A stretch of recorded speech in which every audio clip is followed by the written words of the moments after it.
Hello बच्चों, आज मैं आपके बीच नंबर सिस्टम लेकर आया हूँ। संख्या पद्धति जो कि काफी महत्वपूर्ण चैप्टर है। संख्या पद्धति को दो भागों में बांटा गया है, रियल नंबर और इमेजिनरी नंबर। क्लास 9th में जो पढ़ाई होगी वो क्या होगी, रियल नंबर पे ज्यादा होगी। इमेजिनरी नंबर पे जो कोई पढ़ा के बारे में जानना उतनी आवश्यकता नहीं है। सिर्फ जान लेंगे कि इमेजिनरी नंबर होता क्या है। जैसे हम लेते हैं कोई नंबर लेते हैं 4, इसका स्क्वायर रूट निकालते हैं 4 का, ये हो गया आपका 2।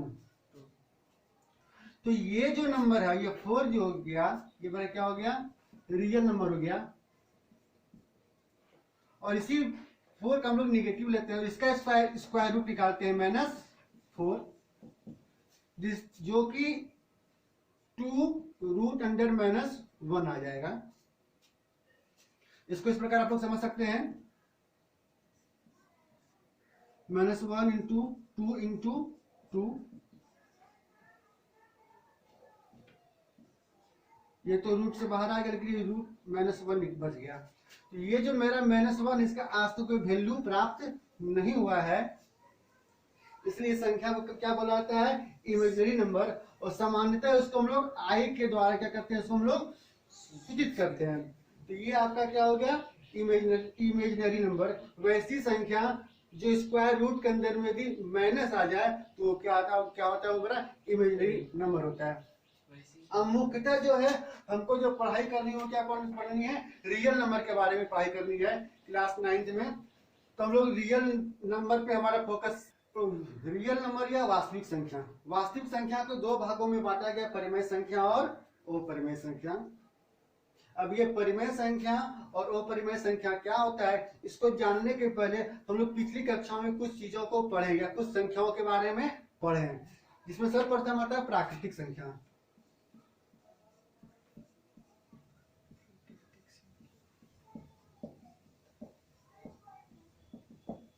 प्राकृतिक संख्या क्या होती है, वैसी संख्या जो 1 से शुरू होती है, या गिनने वाली संख्या को हम लोग क्या बोलते हैं, प्राकृतिक संख्या बोलते हैं। जैसे 1 2 3 4 5 6 7, ये आपका क्या हो गया, प्राकृतिक संख्या हो गया। उसके बाद आता है पूर्ण।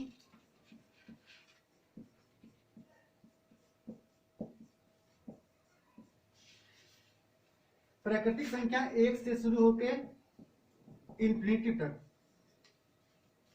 पूर्ण संख्या क्या होगा, ये 0 से शुरू होगा और ये भी कहां तक चल जाएगा, इंफिनिटी तक चल जाएगा।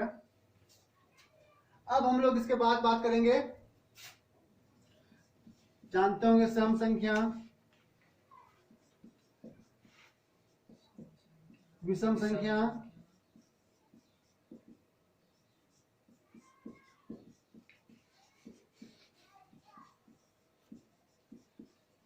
भाज्य संख्या, अभाज्य संख्या, और भी कई प्रकार के संख्याएं होती हैं जो कि आप पिछली कक्षा में पहले भी पढ़ चुके हैं। सम संख्या वैसी संख्या जो 2 से विभाज्य हो, विषम संख्या जो 2 से विभाज्य नहीं हो। तो इस तरह से हम लोग इन सभी संख्याओं के बारे में जानेंगे, या आप लोग जान चुके हैं। तो हमें इन सब संख्याओं के बारे में जानना क्या है, आवश्यक है। आप 6 के बुक में, 7 के बुक से इसकी जानकारी अच्छी तरीके से प्राप्त कर सकते हैं। अब इसमें एक चीज और आपको जानना होगा, होता है पूर्णांक।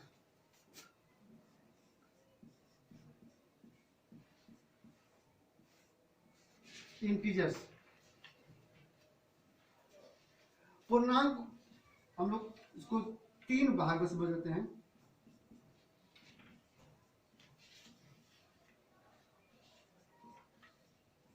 धनात्मक संख्या,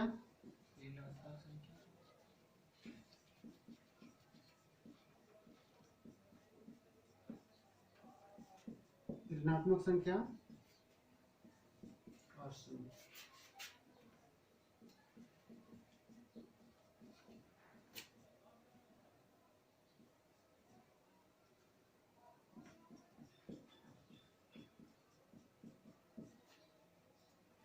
तो पूर्णांक के अंतर्गत धनात्मक संख्या भी आना है,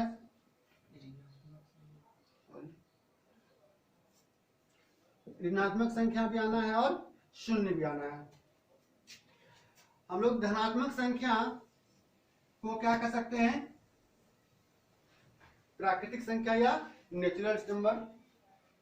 जब धनात्मक संख्या शून्य को मिला देंगे तो ये मेरा क्या हो जाएगा, पूर्ण संख्या। और जब धनात्मक संख्या शून्य और ऋणात्मक को तीनों को मिला दिया जाए तो मेरा क्या होता है, पूर्णांक। तो पूर्णांक में क्या होता है, धनात्मक, ऋणात्मक और शून्य तीनों संख्याएं इसमें आती है। इसको क्या बोलते हैं लोग, इंटीजर्स बोलते हैं।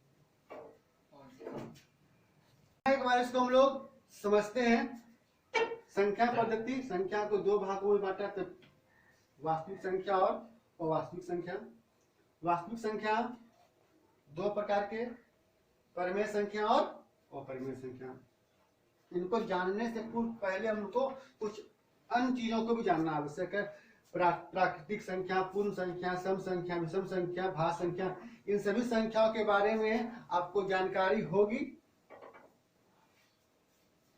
प्राकृतिक संख्या, गिनने वाली संख्या को क्या बोलते हैं हम लोग, प्राकृतिक संख्या बोलते हैं, या फिर काउंटिंग नंबर जिन्होंने नेचुरल नंबर। पूर्ण संख्या, प्राकृतिक संख्या में जब शून्य लगा दे तो वो क्या होता है, पूर्ण संख्या होता है। सम संख्या, विषम संख्या, भाज्य संख्या, अभाज्य संख्या आते हैं। अब उसके बाद आते हैं पूर्णांक।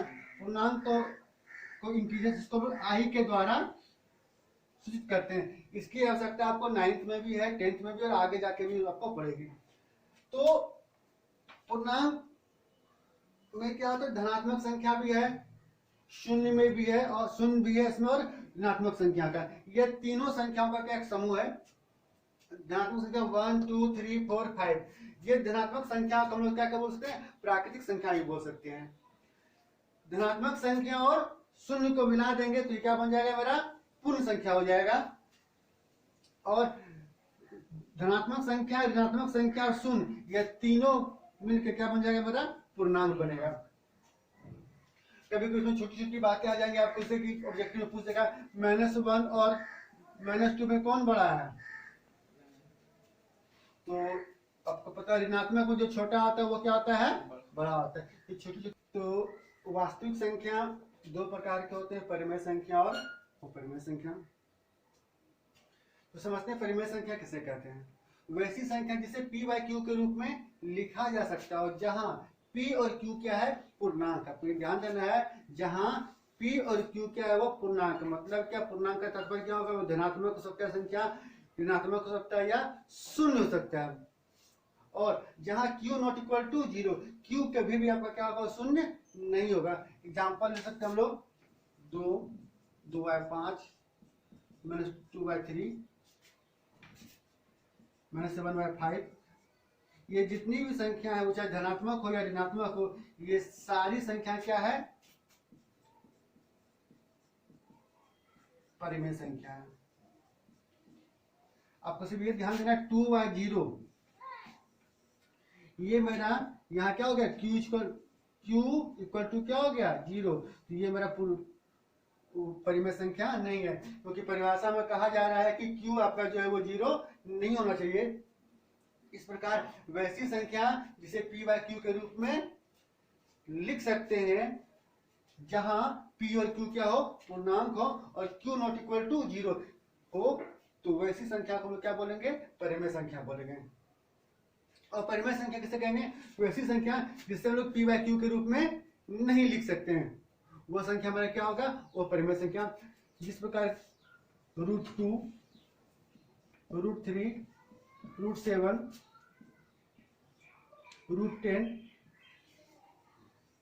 पाई भी आपका क्या है, वो परिमेय संख्या है। तो परिमेय और अपरिमेय, ये आपको दो प्रकार की संख्या है, इसको जान लेना चाहिए। और तो हम लोगों ने परिमेय और अपरिमेय संख्या के बारे में समझ लिया, जान लिया। अब आपको कभी कभी ऑब्जेक्टिव आता है कि निम्न में से कौन परिमेय संख्या, निम्न में से कौन परिमेय संख्या नहीं है। ये ऑब्जेक्टिव में आता है, कुछ प्रश्नों के माध्यम से उनको सॉल्व करते हैं। एक एग्जांपल दे दिया है आपको, प्रश्न पूछेंगे क्या, 4√8 परिमेय संख्या है।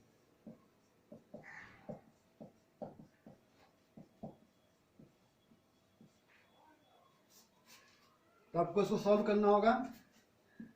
4 2 इंटू 2 इंटू 2 4 इंटू 2, तो ये मेरा क्या होगा, एक √2 आ गया, तो ये मेरा क्या हो गया, कि अपरिमेय संख्या होगा। और एक सवाल लेते हैं,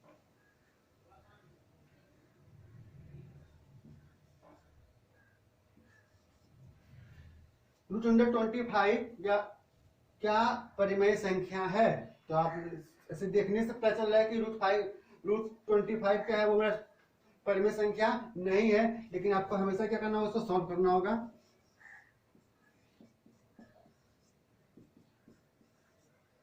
तो ये मेरा क्या हो जाएगा, मेरा परिमेय संख्या।